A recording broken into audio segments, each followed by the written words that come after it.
Have you ever just stopped and watched a group of preschoolers playing? It's kind of amazing, right? You see them go from these tiny little beings who think the world revolves around them to actual kids who can share and cooperate and make real friends. It's a fascinating and, let's be honest, a kind of messy process. Today, we're going to dig into exactly how that whole social and emotional world starts to take shape. I mean, it's a huge question, isn't it? It really gets to the very heart of who we are as people.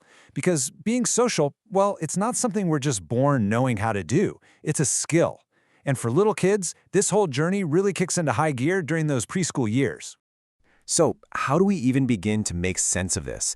Well, a great way to start is by looking at a kind of roadmap created by the famous psychologist Erik Erikson. He basically mapped out these key stages that every single one of us goes through, showing how our social experiences shape us, from the day we're born all the way into old age. Now, the big idea at the center of Erikson's theory is something he called a psychosocial crisis. I know, that sounds super dramatic, but it's really just a turning point. At each stage of our lives, we face a specific challenge or a kind of conflict. And how we figure that conflict out, well, it leaves a lasting mark on the person we become. Erikson laid out 8 of these stages in total, but today we're going to zoom way in on one that is absolutely critical. We're talking about the specific challenge, that crucial crossroads that every single kid faces during their preschool years. And here it is. Between the ages of about 3 and 6, children find themselves in what Erikson called the initiative versus guilt stage. You can think of this as the main event, the big show, happening in their social and emotional world at this age. So you've got these two different paths a child can go down. On one hand, you have initiative. Kids at this age are just bursting with ideas and energy. They want to build things, create things, explore everything. Their whole motto is, I can do it myself. And when that's encouraged, they start to develop a real sense of purpose. But then, there's the other path.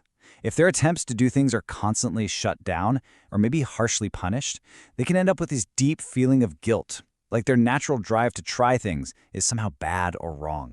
And this quote from Erikson himself just nails what's going on inside their heads. They've finally realized, hey, I'm my own person, separate from my parents. So now, the next big project for them is figuring out, okay, so what kind of person am I going to be? So how on earth do they start to answer a question that huge?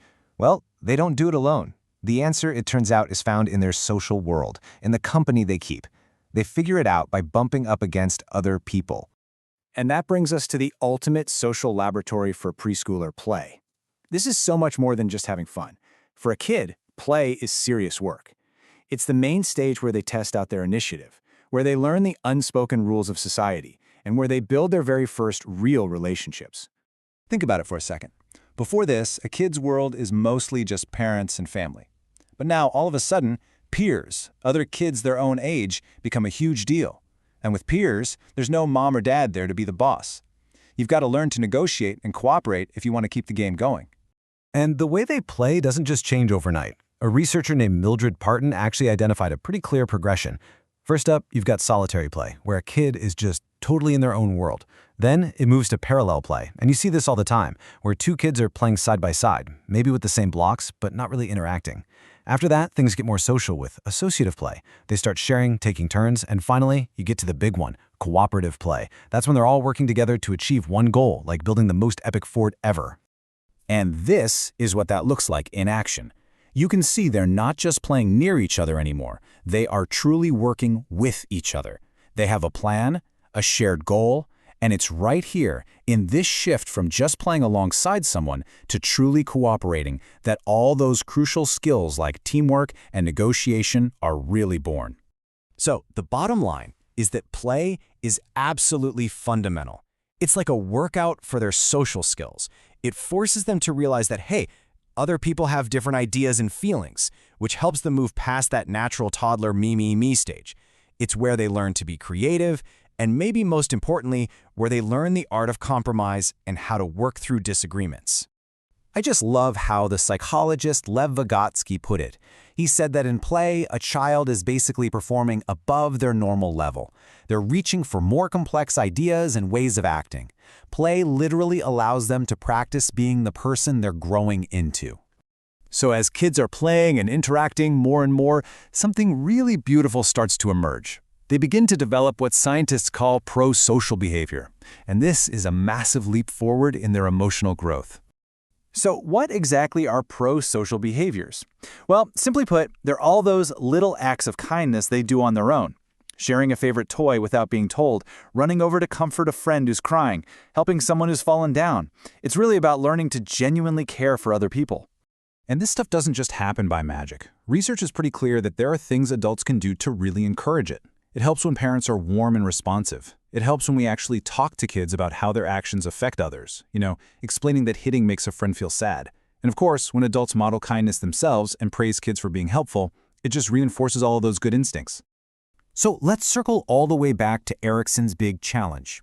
A child who successfully gets through this whole initiative versus guilt stage, they come out on the other side with this wonderful, healthy sense of ambition.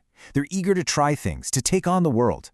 But, and this is key, they've also learned through all that play and social interaction that there are limits and rules. They get what's permissible and what's not. It's a pretty incredible journey, and it all happens in just a few short years. And it kind of leaves you with one last thing to think about. Just take a second and think back to your own childhood. What games did you love to play? Who were your first friends? How do you think those earliest moments of play helped shape the person you are today?